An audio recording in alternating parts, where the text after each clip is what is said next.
To so dobro stoletje stare podobe, nekoč vasi, danes naselja, a ne toliko nazaj pravega malega mesteca na obrobju Solin. Utrinke kraja, ki je nekdaj imel svojo kinodvorano, več trgovin in kar 4 gostilne, že kakšnih 2 desetletji skrbno beleži domačin Damir Gregorič. Jaz sem začel z zbiranjem člankov iz časopisa in nato sem vzel kakšno razglednico v kakšni trgovini, tako se je začelo širiti. In zdaj je to že 21 let, ki to zbiram in se kar nekaj nabralo. Kraj, ker danes živi nekaj 100 duš in ki ga večina državljanov pozna po zaslugi omenjenih incidentov, je že od nekdaj zaznamovan z zanimivim dogajanjem. Kot pravijo za Istro, smo bili na prepihu, tukaj vsak je šel mimo, je puščal svoje sledove od Beneške republike, potem Francija, Avstrija, Italija, Jugoslavija, zdaj Slovenija. Vsak je nekaj prinesel, nekaj odnesel s sabo.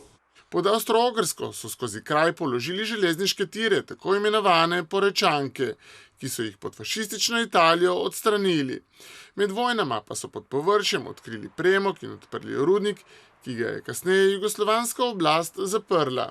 Mogoče marsikdo ne ve, da mi imamo bogato dediščino, mi smo imeli tu rudniki, marsikdo ne ve, da je to tu obstajalo. In razmisliti mogoče bi bilo v tej smeri, da bi naredili en rudniški muzej za celotno Slovenijo, pa tu bi vse skupaj tu povezali, ne. In jaz mislim, da bi bila to ena pametna zgodba.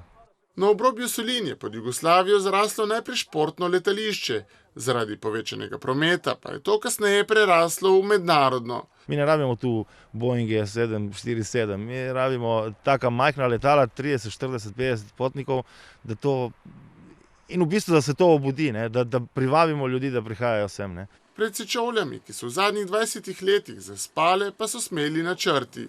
Bogato zgodovino je potrebno obuditi in nadgraditi. V teh manjših rudniških objektih bi bile urejene tudi galerija, manjša trgovinica, bistro in pa proste površine bi bile oblikovane kot amfiteater, kjer bi lahko razložili otrokom, šolskim skupinam, turistom zgodovino Solin z hkratnim pogledom že na park.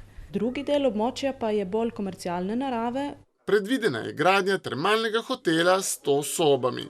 Tukaj naj bi zrasel tudi nov vhod v Soline in številne sprehajalne poti, ki se bodo raztezale vse do Savudrijskega polotoka.